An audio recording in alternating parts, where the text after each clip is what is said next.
Shalom keluarga damai, bersyukur kita kembali dalam Samas pada hari ini. Sebelum merenungkan firman Tuhan, mari kita memuji dari Kidung Jemaat 400, Kudaki Jalan Mulia.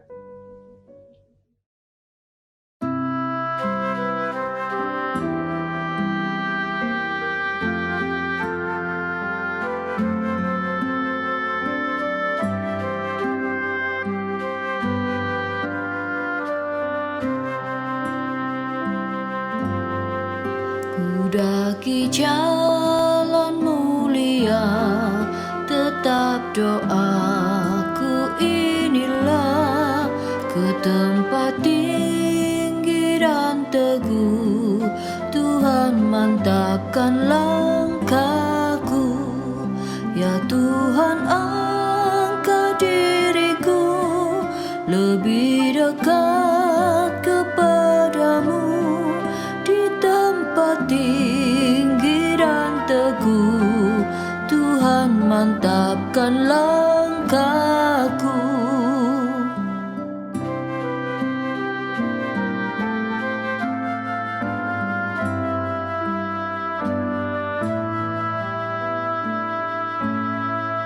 Ku tidak mau menetap di dalam bimbang dan gelap.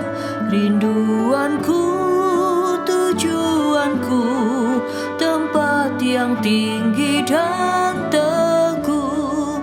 Ya Tuhan, angkat diriku lebih dekat kepadamu, di tempat tinggi dan teguh, Tuhan mantapkan langkahku.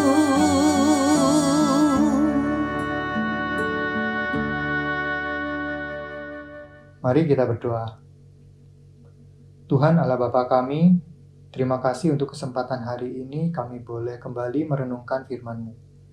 Buka hati dan pikiran kami untuk dapat memahami kehendak-Mu.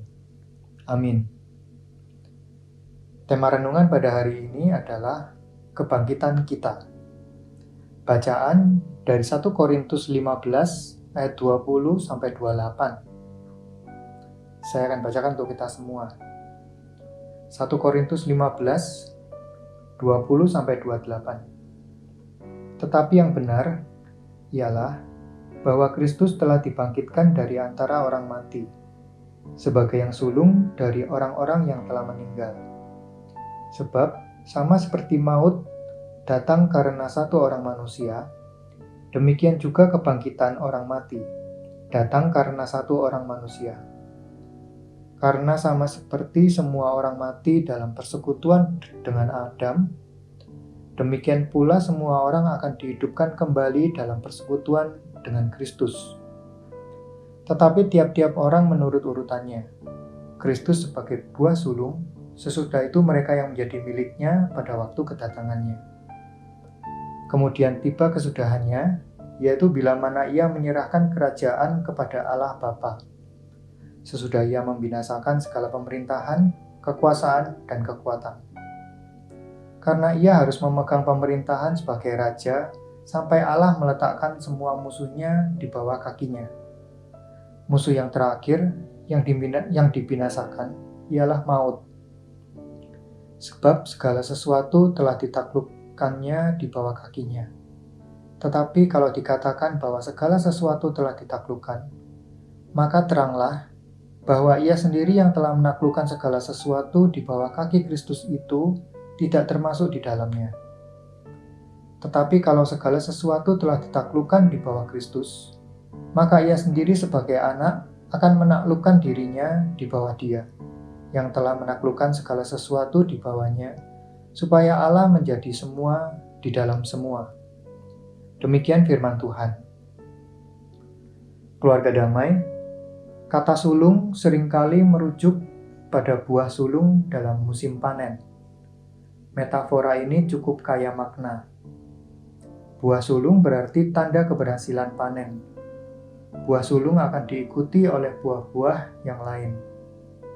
Buah sulung juga dimengerti secara ritual sebagai bagian panen yang dipersembahkan kepada Allah sebelum hasil-hasil selanjutnya dipergunakan untuk keperluan yang lain.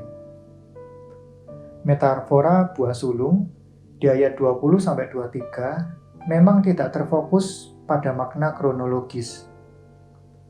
Kristus bukan sekedar yang pertama, tetapi yang terutama. Kebangkitannya merupakan pokok bagi semua kebangkitan yang lain.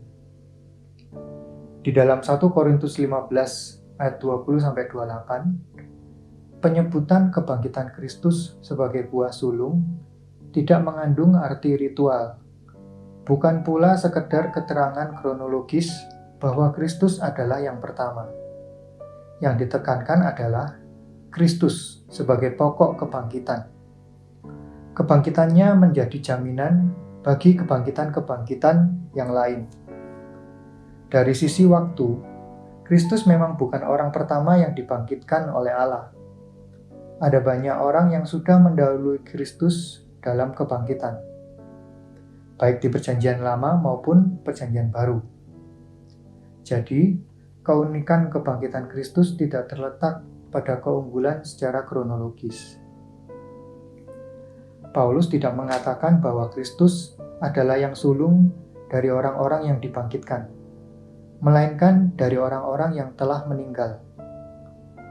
Maksudnya adalah kebangkitan Kristus berkaitan dengan seluruh orang yang sudah atau akan mati di dalam Dia. Ini adalah satu kebangkitan yang memayungi seluruh kebangkitan, baik sebelum maupun sesudahnya. Jika demikian, kebangkitan Kristus tidak boleh dipandang sebagai sebuah peristiwa tunggal yang terisolasi. Ada dampak yang luar biasa besar dan fundamental dari kebangkitan ini. Kebangkitannya merupakan permulaan dari kebangkitan semua orang percaya di segala tempat dan abad. Kebangkitan tersebut sekaligus menjadi permulaan dari pemulihan segala sesuatu. Di antara semua orang yang pernah dibangkitkan, mengapa hanya kebangkitan Kristus yang menjadi pokok bagi semua kebangkitan yang lain? Jawabannya terdapat di bagian ini. Kata sambung, karena. Di awal ayat 21 dan ayat 22 menyiratkan sebuah alasan bagi ayat 20. Kristus dikontraskan dengan Adam. Keduanya bukan sekedar berdiri secara individual. Mereka adalah representasi dari suatu kelompok. Keduanya adalah kepala perjanjian yang berbeda. Sebagai kepala perjanjian yang lama, Adam telah gagal. Tatkala dia memakan buah pohon pengetahuan yang baik dan yang jahat, perbuatan itu tidak hanya membawa konsekuensi buruk bagi dirinya sendiri, melainkan seluruh keturunannya. Sejak saat itu, semua manusia tunduk kepada kematian. Satu orang menjalar ke semua orang. Kemudian Kristus di Perjanjian Baru telah berhasil menang atas maut melalui kebangkitannya. Kita manusia yang seharusnya mengalami kematian kekal akan dibangkitkan dan beroleh keselamatan yang kekal bersama Kristus. Sungguh bersyukur pada Tuhan karena kita dimenangkan dan diselamatkan dari kematian. Sudah seharusnya kita tidak lagi menjalani hidup yang sia-sia. Mari kita hidup seturut kehendak-Nya dan menyerahkan hidup kita pada Tuhan. Mari kita berdoa. Tuhan, terima kasih untuk renungan pada hari ini. Kami bersyukur melalui kebangkitan-Mu, kami boleh beroleh keselamatan yang kekal. Kami mau Tuhan untuk memakai hidup ini hanya untuk kemuliaan-Mu. Amin.